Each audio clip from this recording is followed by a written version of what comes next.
का भी आवेदन करता हूं कि जिस बात को लेकर आप मोशन में आए थे या कोटा में आए थे, वो सपना पूरा करने के हमने भरसक प्रयास करिए और आने वाला जो समय है उसमें भी हम पूरी भरसक प्रयास करेंगे। बहुत सारी बातें टीचरों ने बोल दी, मैं बहुत ज्यादा नहीं बोलना चाहता हूँ, रफ्तार में बोलूंगा, सुन पाओगे क्या? Yes sir. ये हमारा अगला भी सेशन है, मेरे को बार बार बोला जा रहा है फटाफट करिए, पर फिर भी 10-15 मिनट अपन बोलेंगे। 11:30 बजे से दूसरा हमारा सेशन है, तो ओरिएंटेशन सेशन है, जो 12th वाले बच्चे आ रहे हैं। रफ्तार में बोलूंगा, सुन पाओगे क्या? वैसे तुम लोगों को थोड़ा सा पेपर पेन लेके आना चाहिए था, तो थोड़ा लिख पाते हैं। फिजिक्स में अगर मैं आपको बताऊं, जैसे कि सर ने बोला पीवाईक्यूज करने हैं, सब कर रहे हैं क्या पीवाईक्यूज? Yes sir. रिवीजन करना है सवालों के थ्रू। किसके थ्रू? रिवीजन करना है सवालों के थ्रू। नोट्स पढ़ने में 2-2 घंटे नहीं लगाने हैं। किसी सवाल में अटक जाओ पीवाईक्यू में तो उसकी थ्योरी पढ़नी है। अगर इलेक्ट्रोस्टैटिक्स के आप पीवाईक्यूज रिवाइज कर रहे हो तो पीवाईक्यू करिए। अगर आपको लगा कि मैं रिंग का सवाल में अटक गया, जो अपन ने electric field on the axis of the ring पे थी, अगर आप उसमें अटक गए तो उसको रिवाइज करिए, उसके आजू बाजू का रिवाइज करिए। तो रिवीजन करना है सवालों के थ्रू। किसके थ्रू? अरे पक्की बात, यस और नो? तो पहली बात, एक शर्त जो अपने को कहनी है फिजिक्स में क्या बल्कि सभी में, अपने को पीवाईक्यूज करने हैं और उसी के थ्रू अपने को रिवीजन करना है। फिजिक्स में अगर मैं आपको बताऊं, do not focus too much on now mechanics. Mechanics पे ज्यादा ध्यान देने की जरूरत, रोटेशन के लिए परेशान होने की जरूरत, जितना आता है बहुत है। रोटेशन का सवाल ऐसा भी आ सकता है जो टीचर को भी करने में 1.5 घंटा लगे। एडवांस में ऐसे सवाल कई बार आ चुके हैं, इसमें कोई शक वाली बात। इसलिए मैकेनिक्स पे फोकस करने की जरूरत नहीं है। किन चैप्टर्स पे फोकस करना है मैं आपको बताता हूं। वेव्स में अगर बात करें, वेव्स और साउंड वेव में डॉपलर इफेक्ट बीट्स आती है क्या? हीट में आपको कैलकुलेशन सही होनी चाहिए। हीट और मॉडर्न से सवाल के पक्के मिलने वाले हैं। एरर से सवाल पक्का, सिर्फ 2-3 लेक्चर का टॉपिक है, पक्का आपको मान के चलिए वर्नियर कैलिपर स्क्रू गेज से सवाल मिलेगा। आपको एक सवाल एरर में जो लॉग की कैलकुलेशन से करते हैं उससे मिलने वाला है। ये छोटी छोटी बातें आपको याद रखनी है। सेमीकंडक्टर कम समझ में आए चलेगा, सिर्फ वो जेईई मेन में आने वाला है। कहां से पढ़ना है उसको?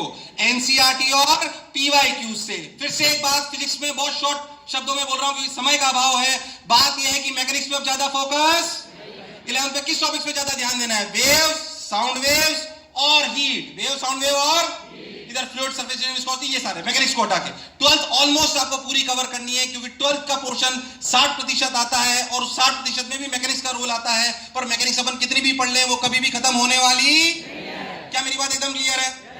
कुछ बातें जो मैं क्लास में भी रिपीट करता हूं, रफ्तार में रिपीट करता हूं। एग्जाम देने जा रहे हो, डरने की बिल्कुल आवश्यकता। मैंने अपने जीवन में गलती करी थी, 2 जो मैं क्लास में बताता हूं दोबारा रिपीट कर रहा हूं क्योंकि मैंने महसूस करी, बहुत सारे बच्चों में देखी। मेरी गलती ये थी कि जब मैं पेपर देने जाता था तो मुझे लगता था कि मेरा सिलेक्शन नहीं होगा। अच्छा, ये उन बच्चों की जरूर तकलीफ होती है जो मध्यवर्गीय परिवार से आते हैं, जिनको लगता है, जिनके पिताजी ने या जिनके मन में डाला जाता है या जो ये जानते हैं कि अगर हम सेलेक्ट नहीं हो पाए तो शायद जीवन की रेस में पीछे रह जाएंगे। पर मैं आपको एक बात बता दूं, आप में से कोई भी जो इस सभागार में बैठा है, मैं सिलेक्शन की गारंटी नहीं ले सकता, पर मेरी बात से सारे मेरे अध्यापक, जितने भी मोशन के अध्यापक है, सहमत होंगे कि जो इस सभागार में बैठा है वो है जो रोज 10 से 12 घंटे पढ़ रहा है। यस और नो? जो जीवन में 10 से 12 घंटे मेहनत कर रहा है वो असफल हो जाए, ऐसा होना पॉसिबल? तो एक बार खुद के लिए जोरदार बजा दीजिए, सफलता तो आपकी पक्की है। क्योंकि जब आप आ रहे थे ना कोटा, जब कोरोना को काल में भी आए तो बहुत सारे कोटा नहीं आए, वो घर पे बैठ के पढ़ रहे थे। बहुत सारे थे ऐसे। आपने संकल्प की सीढ़ी चढ़ी। सबसे पहली सीढ़ी सफलता की संकल्प की है। किसकी है? तब आपके पास विकल्प थे, कोटा रह के पढ़ लूं, सिलेक्शन लेने से भी पहले कोटा रह के जाऊं कि ऑनलाइन ही पढ़ लूं, कहीं और से पढ़ लूं, कम पढ़ूं, ज्यादा पढ़ूं, क्या करूं? किसी ने खूब कहा है कि विकल्प बहुत मिलेंगे मार्ग भटकाने के लिए, और संकल्प एक ही चाहिए मंजिल तक जाने के लिए। संकल्प एक ही चाहिए मंजिल तक जाने के लिए। तो आपने संकल्प की सीढ़ी चढ़ ली। और ये जो इतने भी मैं छोटी छोटी आपको बोलता हूं ना चीजें, आई रियली मीन इट। मैं आपको सही बताऊं तो कई बार लोग सोचते हैं कि यार एनवी सर मोटिवेट कर रहे हैं, उनको ये नहीं पता होता कि खुद ही मोटिवेट हो रहे होते हैं। क्योंकि जिस बात पे आप बिलीव करते हो ना वही आप बोल पाते हो। यस और नो? Yes sir. हमारा बुढ़ापा नहीं आया भाई अभी।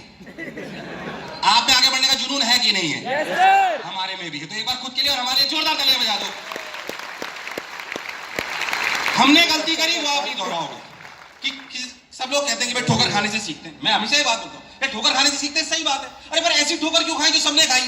जो ठोकर एनवी सर ने खाई, आरडी सर ने खाई, जीवी सर ने खाई, विजय सर ने खाई या एजी सर ने खाई, किसी ने भी खाई, वो ठोकर आप दोबारा खाओ तो फिर हमसे पढ़ने का कोई फायदा नहीं। मेरी ठोकर फटाफट 2 बता देता हूं। पहली मिस्टेक जो आपके 2 केमिस्ट्री के टीचर बोल के गए, प्लीज मत रिपीट करना।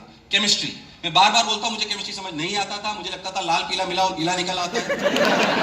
मुझे माफी चाहूंगा, केमिस्ट्री के अध्यापक बहुत सारे बैठे, मुझे कभी सब्जेक्ट समझ नहीं आया, आज भी नहीं आता, पर अब कोई फर्क नहीं पड़ता। हालांकि मेरी बीबी से मेरी केमिस्ट्री बहुत अच्छी है, एक अलग बात। वो होना जरूरी है। क्या कहते हो यार? शादी के बाद तुम्हारी भी केमिस्ट्री अच्छी होगी क्या? हटा दूं, शादी तब होगी तुम्हारी शक्लें देख लो जब IIT NIT पहुंचो। ये तो तुम्हारी शादी होने के कोई चांसेस। क्यों भाई, लड़कियों ऐसे लड़कों को पसंद करोगे क्या? नो सर, देखो आवाज आ गई। अरे है कि नहीं? खैर, हंसी मजाक छोड़ते हैं, वापस अपने ट्रैक पे आते हैं। सिलेक्शन होना बहुत, अरे यस और नो, सिलेक्शन होना बहुत जरूरी है। और हंस के पढ़िए। अभी हंस रहे हो, अच्छा लग रहा है कि नहीं लग रहा है? ऐसे नहीं, मैं बार बार बात करता हूँ, मैं क्यों हंसूं, मैं तो इंटेलिजेंट। अरे ये कौन सा फंडा है भाई हंसना? आप एक बात बताइए, मैं खैर ऐसी बात शेयर नहीं कर लगता। रात को 3-4 पहले मैं आपको छोटी सी बात बताता हूँ। अभी कल अभी मेरा थोड़ा सा लेट हुआ, आप लोगों को आने में लगा होगा। रात को मेरी मदर उसमें टॉयलेट में गिर गई, उनकी तबीयत एकदम से खराब हो गई। तो रात को 3-4 बजे मैं हॉस्पिटल से आया। मैं आपको लिटरली छोटी सी बात बता रहा हूँ। मैं इसलिए आपको बोल रहा हूँ कि तो रात को मैं, जो मेरे मित्र थे, उनको डॉक्टर को मैंने फोन करा। रात को 2 बजे डॉक्टर हमें देखने आया और इतना हंस के आप सोचिए, परेशान होकर भी तो देख सकता था। आधी बीमारी हमारी इस बात से भाग गई कि रात को डॉक्टर ने 2 बजे भी हमें बहुत खुश होकर देखा। यस और नो? Yes sir. वो अपना काम, जो भी अपना काम अगर दिल से करेगा, हंस के करेगा, क्या आपको अच्छा लगेगा? Yes sir. तो आज जो आप पढ़ाई कर रहे हो, ये भी दिल से करनी है, हंस के करनी है, सफलता की तरफ जा रहे हो। टेंशन नहीं लेनी कि सिलेक्शन होगा कि नहीं होगा। अरे ईश्वर ने अभी बोला है कि अभी समय है कर्म करने का। क्या करने का? कर्म करते वक्त फल की चिंता नहीं करते। अभी समय क्या करने का है? कर्म करने का। अभी फल की चिंता करने की जरूरत, अभी चिंता नहीं करनी। चिंता उस दिन करेंगे जिस दिन रिजल्ट आना होगा, पेपर देने के बाद। अभी समय है क्या करने का? कर्म। जो अपन बार बार कहते हैं कि कर्म करो तो फल मिलता है, आज नहीं तो कर्म करो तो फल मिलता है, आज नहीं तो। और जितना गहरा अधिक हो कुआं, जितना गहरा उतना मीठा जल मिलता है। कर्म करो तो फल मिलता है, आज नहीं तो कर्म करने का समय। अच्छा, मैं इसमें थोड़ा उल्टा था, मेरी मिस्टेक थी। मैं जब कर्म करता था तो फल की चिंता करता, सिलेक्शन नहीं होगा तो क्या होगा, पेपर देने जा रहा हूं। मैं आपको बता रहा हूं, हमारे टाइम पे भी स्क्रीनिंग हुआ करती थी। तो जब मैं पहली बार स्क्रीनिंग देने गया, 15,000 बच्चे सिलेक्ट होते थे एडवांस देने की। उस एडवांस ही आप मान लीजिए 15,000 बच्चे सिलेक्ट होते। 2003 की बात बता रहा हूं मैं आपको। मेरे पेट में गुड़गुड़ होती थी, आप मानोगे नहीं। मैं जैसे तुम JEE मेन फर्स्ट अटेम्प्ट देने जा रहे हो ना, मैं पहली बार देने गया तो मेरे को वॉमिट होने लगी एग्जाम से पहले। Is this a good sign और बैड साइन? Bad sign. अरे इतनी एंजाइटी किस बात की? मैंने ऐसा मान लिया था कि यार पारिवारिक स्थिति ऐसी है कि सिलेक्ट नहीं होऊंगा तो पता नहीं क्या करूंगा। मैंने अपनी पारिवारिक स्थिति को या अपनी किसी भी एक चीज को अपनी दुर्बलता बना लिया। ये कोई अच्छी बात? मैंने 2 चीजों की मिस्टेक करी, विश्वास मानिए आप। एक तो केमिस्ट्री मैंने नहीं पढ़ी, जो मैंने मिस्टेक करी। मेरे मात्र 11 नंबर आए 60 में से, और 9 लोअर कट ऑफ थी। सब बच्चों को बताया, फिर भी रिपीट कर रहा हूं ताकि आप ये गलती रिपीट। मुझे इनऑर्गेनिक कभी समझ नहीं आती, वो सॉल्ट एनालिसिस कभी समझ में नहीं आई। विजय सर ने, बाकी DN सर ने आपको बहुत अच्छे से पढ़ाई होगी, पर मुझे कभी याद नहीं होती थी। पर वो याद होनी, वैसे केमिस्ट्री डबल फायदा पहुंचाती है। केमिस्ट्री डबल फायदा पहुंचाती है। मेरा सब्जेक्ट नहीं है, फिर भी बोल रहा हूं। मैथ्स वाले भी बुरा नहीं माने इस बात का।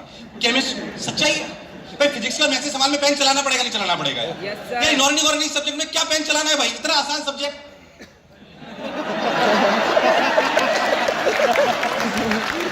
अच्छा खैर, मैं अलग ट्रैक में चला गया। केमिस्ट्री के अध्यापक को कोई टेंशन, गलती पढ़ा दे तो बोलता है एक्सेप्शन है कि नहीं?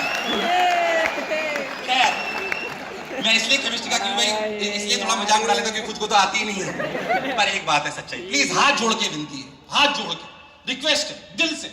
क्योंकि मैंने आपको हमेशा बोला है, क्या मैं और जितने अध्यापक यहाँ बैठे हैं, क्या हम दिल से चाहते हैं आप सिलेक्ट हो? और हमसे ज्यादा कोई अगर चाहने वाला है ना इस बात को, तो आपके माँ बाप हैं। या सुन लो, इसके माँ बाप के लिए एक बार जोरदार ताली बजा दीजिए।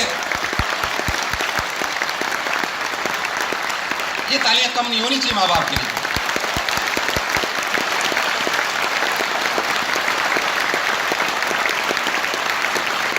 मैं बात आपको इसलिए कह रहा हूं कि जब मैं IIT में सिलेक्ट हुआ था, तो जो चमक मैंने अपने पिताजी और माताजी के चेहरे पे देखी थी, एक मध्यम वर्गीय परिवार का लड़का जब किसी अच्छे एग्जामिनेशन को क्लियर करता है, तो उनके चेहरे पे जो सुकून की चमक आती है, विश्वास मानो, मेरे को नहीं लगता इससे बड़ी कोई धनराशि या किसी इससे बड़ी कोई धरोहर मेरे पास आज तक जो चमक उनके चेहरे पे थी जिस दिन मैं सिलेक्ट हुआ था। क्या आप भी वो चमक अपने माँ बाप के चेहरे पे चाहते हो? यस और नो? सफल तो होने वाले हो 110%, इसमें कोई शक वाली बात। और कभी भी सफल और लोग आपकी बड़ाई करें तो दोहराना कि मैं तो पत्थर हूं, कि मैं तो, मेरे माता पिता शिल्पकार हैं, मेरे माता पिता शिल्पकार हैं, और मेरी हर तारीफ के वही असली हकदार हैं, वही असली हकदार है। तो एक बार माँ बाप के लिए जोरदार तालियां बजा दीजिए।